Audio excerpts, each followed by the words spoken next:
Una po sa ating mga balita, ang tunay na kalaban ng kalayaan ng bansa ay ang pagiging manhid sa sitwasyon ng bansa. Ito pong ginit ni Pangulong Ferdinand R. Marcos Jr. sa kanyang mensahe sa ika-127 taong anibersaryo ng Araw ng Kalayaan ng Bansa. Dinagdag pa ng Pangulo na sa ating mga kamay ang pagkamit ng isang bagong Pilipinas. Si Kenneth Pasyente sa sentro ng balita. Alagaan at ipaglaban ang kalayaan. Yan ang naging mensahe ni Pangulong Ferdinand R. Marcos Jr. sa kanyang pangunguna sa selebrasyon ng ika-127 taong anibersaryo ng kasarinlan ng Pilipinas. Ayon sa Pangulo, hindi biro ang ginawang sakripisyo ng mga bayani at unang henerasyon para makamit ng bansa ang kalayaan, lalo't maraming buhay ang inialay. Dahil dyan, marapat lamang anyang patuloy na itaguyod ang tinatamasang kasarinlan. Let us honor this day not just by remembering the sacrifices of our forefathers. We must live with the same courage and love of country.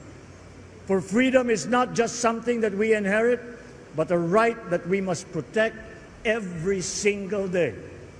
Kaya ngayong araw, habang ipinagdiriwang natin ang ating kalayaan, lalo natin paigtingin ang pagmamahal at paglilingkod sa ating minamahal na Pilipinas. Binigyang diin din niya ang pagiging buhay ng demokrasya sa bansa dahil hindi anya kasalanan ang pagbibigay ng opinyon, gayon din ang kritisismo. Ngunit ang kalayaan at ang demokrasya, tulad ng pag-ibig sa tinubuang lupa, kailangang inaalagaan, binabantayan at ipinaglalaban. Dahil ang totoong kalaban ng kalayaan ay ang pagiging manhid. Manhid sa hinain ng taong bayan, manhid sa kalagayan ng ating kapwa, manhid sa kapakanan ng ating bansa.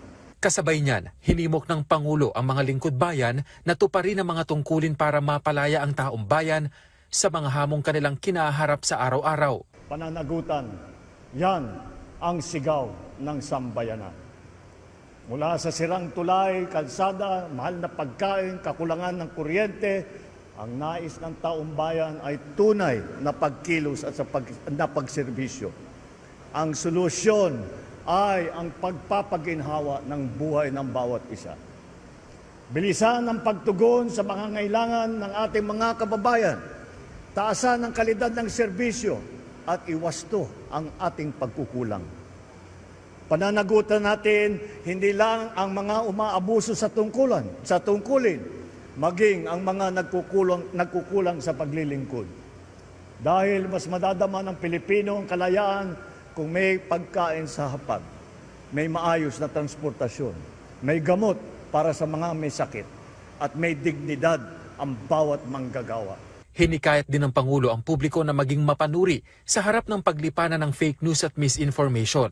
Giit niya, dapat manatiling tapat kahit walang nakakakita, manindigan at piliin ang pagkakaisa sa gitna ng pagkakaiba.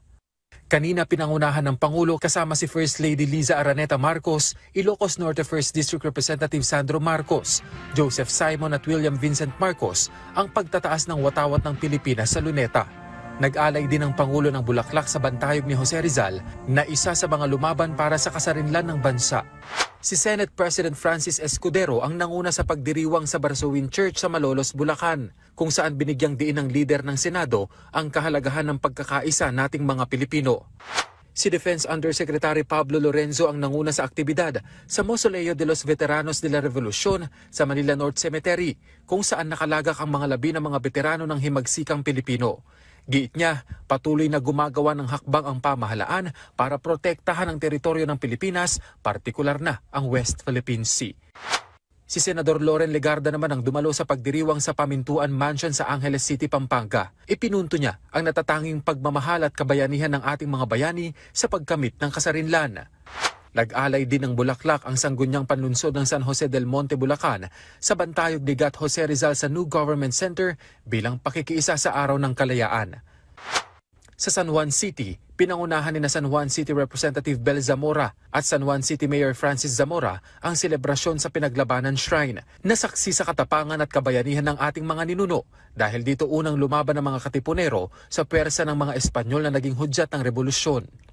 Nag-alay naman ng bulaklak sa bantayog ni Gat Andres Bonifacio sa pangunguna ng lokal na pamahalaan ng Caloocan City at ni DILG Undersecretary Omar Alexander Romero. Kenneth Pasyente para sa Pambansang TV sa Bagong Pilipinas.